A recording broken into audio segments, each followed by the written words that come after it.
Hello and welcome to my studio. In this video I'm going to show you how I made this picture. A classic still life subject such as apples will still benefit from good lighting technique. Together with careful consideration to the setting, it's possible to create some photo art. And in this video I'll show you exactly how I did it. Okay, so this is what I've got set up so far. On this table I've just placed an old jacket, and on top of that I've placed some apples. Now this will form the subject. Okay, so to capture that I'm going to use a full frame digital SLR with a 24-70 zoom lens on the front and a flash sync trigger on the top. Now the camera is tethered into Capture One software, so it's easy to see the results as we go along. Okay. So to set up this shot then, with this sort of subject it's quite important to get onto the same level as the subject, so relatively low down. And also I think I don't want to be at the long end of the zoom on this camera, so we'll just have a look through the viewfinder and set up the shot. So this is the view at the long end of the zoom. Let me just focus that a little. Something like that.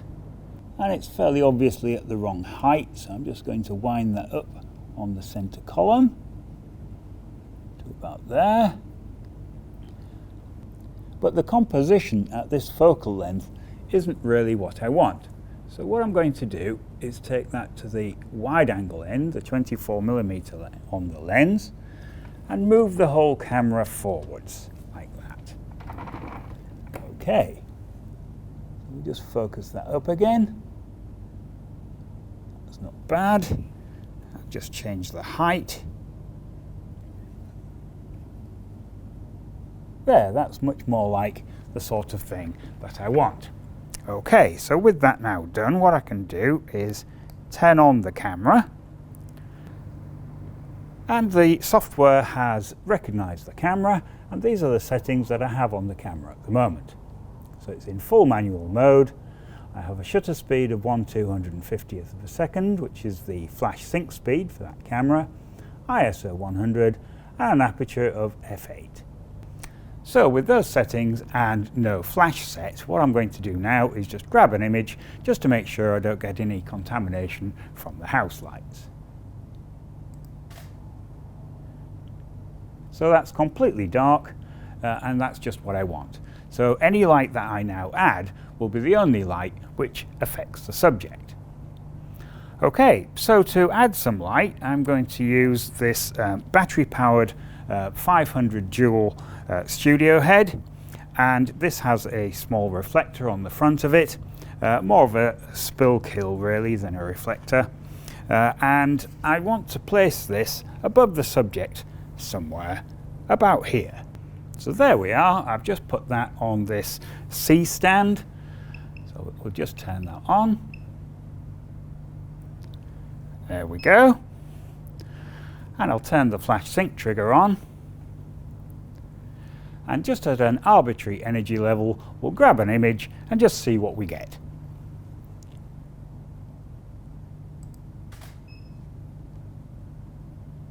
Okay, so there's a couple of things wrong with this. First of all, it's way overexposed by, I would think, about 2 stops, and also we're getting a little bit of flare in here. So just to address that, what I'll do is just take 2 stops of energy off this light. So just select the light and take it down by 2 stops. There we go. And to stop the flare, I'll just flag that with my hand, like so. There we are, that's a bit better. So the exposure is about right, but I'm still not very happy with the way that the light is interacting with the subject. I think it's possibly a little too soft, and the fall off is a little too fast. So what I want to do is reduce the fall off and generally make it a little harder. And I can do both of those things by taking this light further up in the air. it's appearing soft at the moment because this is the effective exit diameter of the light, and that is very close to the subject. Therefore, this isn't acting like a point light source at all. So let's just take this up in the air a little. Okay. There we are. So now that will be a bit more of a point source, but it's much further away. So I'm going to need to increase the energy to make up for the difference in distance. So I'm going to add 2 stops to that. Yes, that's much more like the sort of thing that I want. I've got a much more even spread on the jacket, and the shadows here are considerably harder than they were before. So this is what we had before, and this is what we've got now.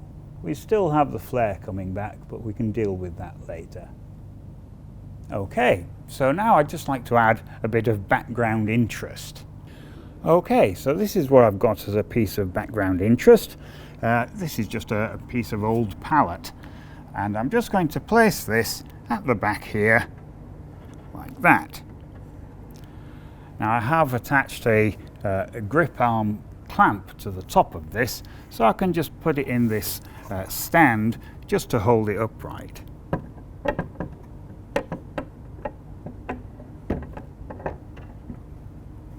There we are.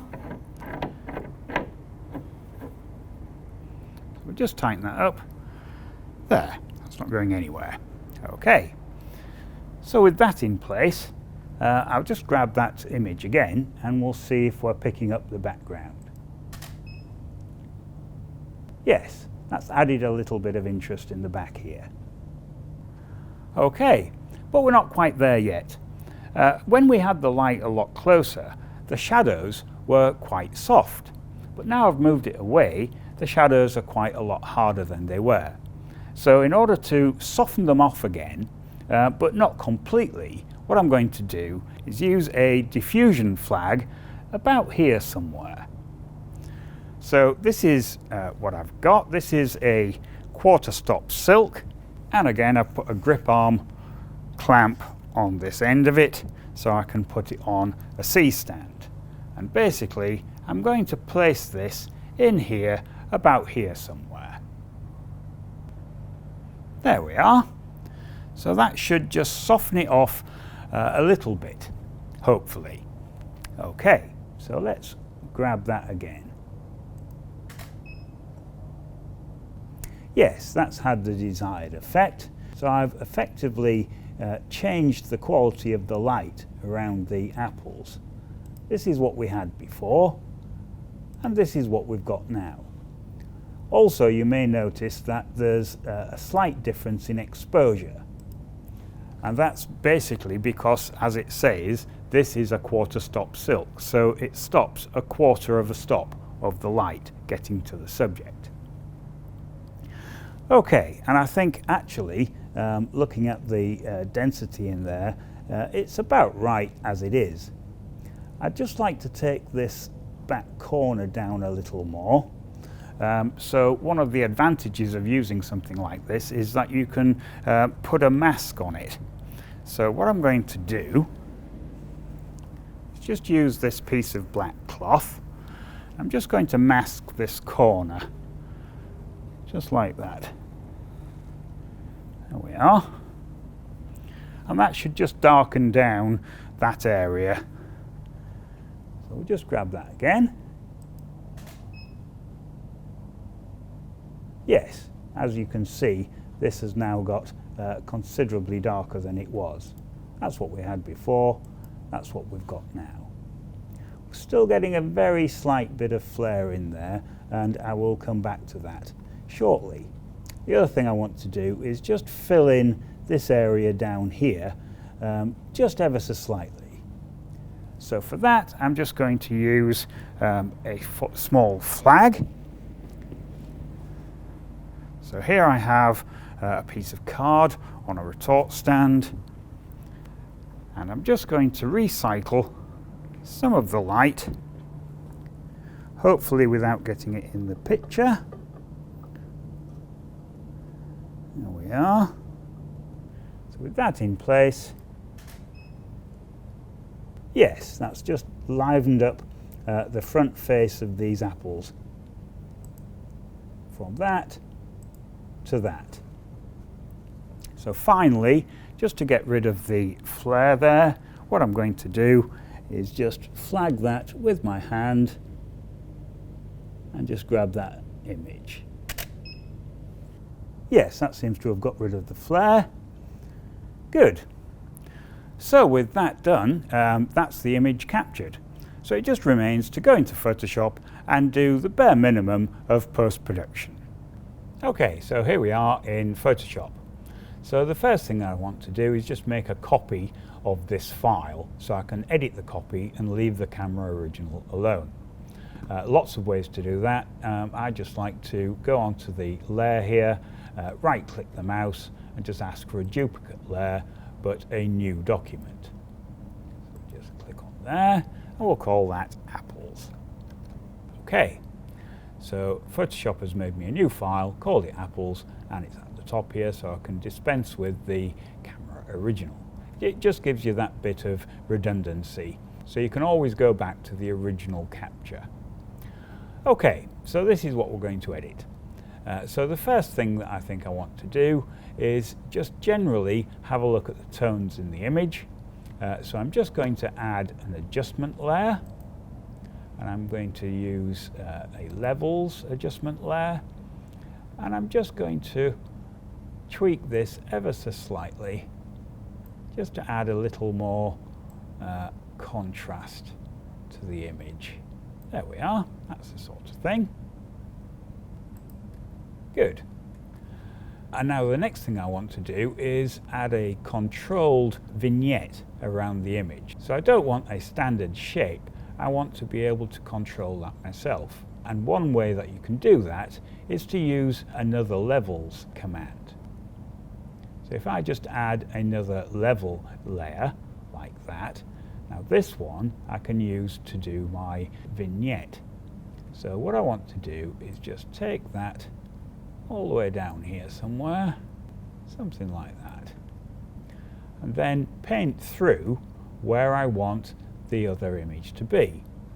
So making sure that black is selected as the foreground colour, I'll go on and add a paintbrush, big paintbrush, and just bring the original image back where I want it to be. Go. You get a lot more control doing it this way. There, that's the sort of thing. Good. So with that done, it just remains to select a crop. So as usual, I'm using this for video, so I'm just going to use a specific ratio here of 16:9. And I think that's pretty good just as it is. So we'll just select that. And there we have it. So the lighting techniques employed in capturing this image have resulted in a very controlled shadow and also an appropriate quality of light. And together with a bit of set design, I've ended up with a classic still life study. Okay, well I hope you enjoyed watching how I made that image, and if you like watching these sorts of things, do click on the other images as they appear, and don't forget to subscribe. Oh, and click the like button. Thank you very much for watching.